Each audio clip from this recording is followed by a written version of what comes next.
por que você acha que a gente chegou nessa dicotomia, nessa coisa tão rasa de esquerda e direita, de um ódio, de uma briga, e isso tá acima de tudo? Você falar sobre vacina, estão querendo... Ah, isso é de esquerda ou de direita? A vacina é de... Como assim a vacina é de esquerda ou de direita? Vacina Tudo, de todos. exatamente, mas qualquer vacina coisa de virou uma todos. discussão entre esquerda e direita, isso ela não ajuda em nada. E eu não entendo. E você tem razão. Por que começou isso e como a gente acaba com isso? Porque quando eu vejo o panorama para a próxima eleição, é aterrador. A gente tá vendo Lula e Bolsonaro. É o horror versus o terror. A gente vai ter isso de novo? Não. A gente não vamos. Brigou para não ter isso e eu tô vendo esse filme acontecendo de novo e me dá um medo, entendeu? Porque razão. essa terceira via, por isso que eu falei, só em novembro a gente vai começar a ter outros candidatos aparecendo. É uma coisa que o Lula de novo, tudo bem, o Lula tem uma história maravilhosa, legal, mas cara, o partido dele foi envolvido num escândalo absurdo de como que esse cara pode ser uma opção viável? E do outro lado a gente tem um Bolsonaro. Cara, sério, é uma opção viável depois de tudo que ele tá fazendo? E a gente só tem essas duas opções? E parece que é isso. Isso é uma coisa que deixa a gente, eu pelo menos, sendo mais velho... Sem esperança. Sem esperança, exatamente. Porque uma coisa é, estamos vendo um panorama difícil, mas eu tô vendo no horizonte uma coisa melhor. Agora a gente vê no horizonte isso, e aí? O que a gente faz? Muda. Primeiro, por que a gente chegou nessa briga horrível entre esquerda e direita, amigo brigando com amigo, familiar com familiar, numa pandemia que eu achei que a gente ia se unir mais. Você não pensou? Falou, não, pandemia, todo mundo vai se unir. Era hora de unir todos. Mas foi o contrário. E o Brasil foi dividido. Exatamente, o Brasil foi dividido. E quem pagou essa conta? 526 mil mortos até agora. Por que aconteceu isso? Você fez uma análise da onde começou isso? Radicalismo. O radicalismo traz radicalismo. O que elegeu Jair Bolsonaro? O voto anti-PT. Exatamente. Que tem o Jair Bolsonaro? Eu não quero ser desrespeitoso com ninguém. Mas qual a inteligência do Jair Bolsonaro? Qual a biografia de Jair Bolsonaro? O que ele fez na vida que pudesse fazê-lo um líder que engrandecesse o seu mandato? Você não é capaz de dizer. Na hora certa. Ninguém é capaz de dizer, porque ele não fez. Ele até do exército foi expulso por incompetência, por insubordinação. Quem recomenda rachadinha e acha que isso é normal, quem rouba um tostão, rouba 1 milhão. Exatamente. Eu aprendi isso. Quem rouba um tostão, rouba 1 milhão. E ele se elegeu com esse discurso anticorrupção. E aí, de repente, e anti-PT. O que elegeu o Bolsonaro foi ser o anti-PT. E ele não entendeu isso. Se ele entendesse isso... Nem tem capacidade para entender. Mas ele está mal assessorado. Mas ele está mal assessorado também. Porque se ele entendesse que o principal coisa que elegeu ele, que moveu, foi o antipetismo, ele entenderia que o que o pessoal viu no PT não queria ver no governo dele. Claro. E aí tá repetindo os mesmos erros. Rachadinha ok, tal. O que é? Essa rachadinha é uma coisa normal mesmo? Acontece? Claro que não é normal. Então, você roubar não é normal. Então, mas por que é colocado... Roubo é roubo, tá no por código. Que é colocado como se fosse tá no Código Penal. Não pode se você roubou R$1.000 ou R$1 milhão. Você é ladrão. Pra quem não sabe o que é rachadinha, é aquela coisa de você contratar as pessoas e elas devolverem um dinheiro para você, não é isso? Contrata, não trabalha, dinheiro público na Assembleia Legislativa ou na Câmara Municipal, e depois ela não trabalha e ela fica com 10% ou 20%, dá 80% ou para o vereador ou para o deputado. Isso é roubo.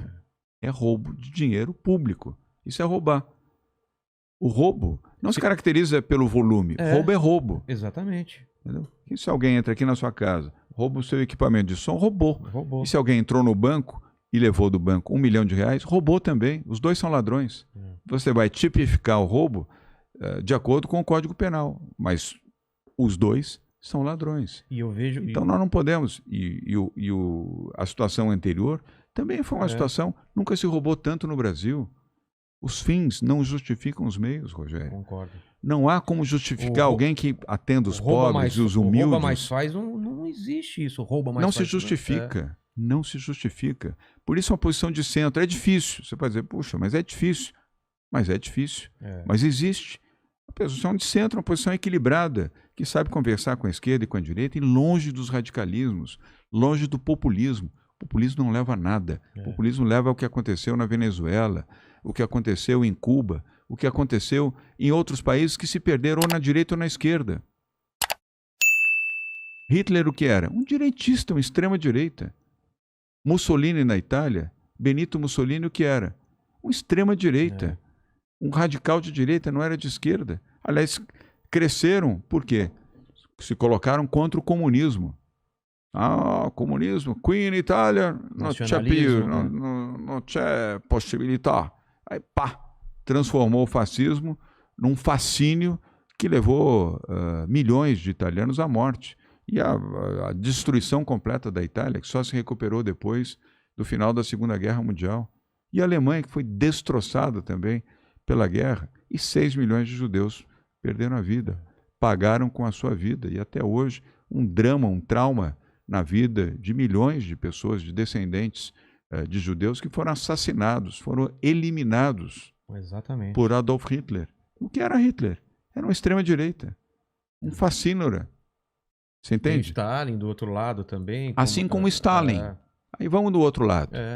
Stalin matou, assassinou milhões de russos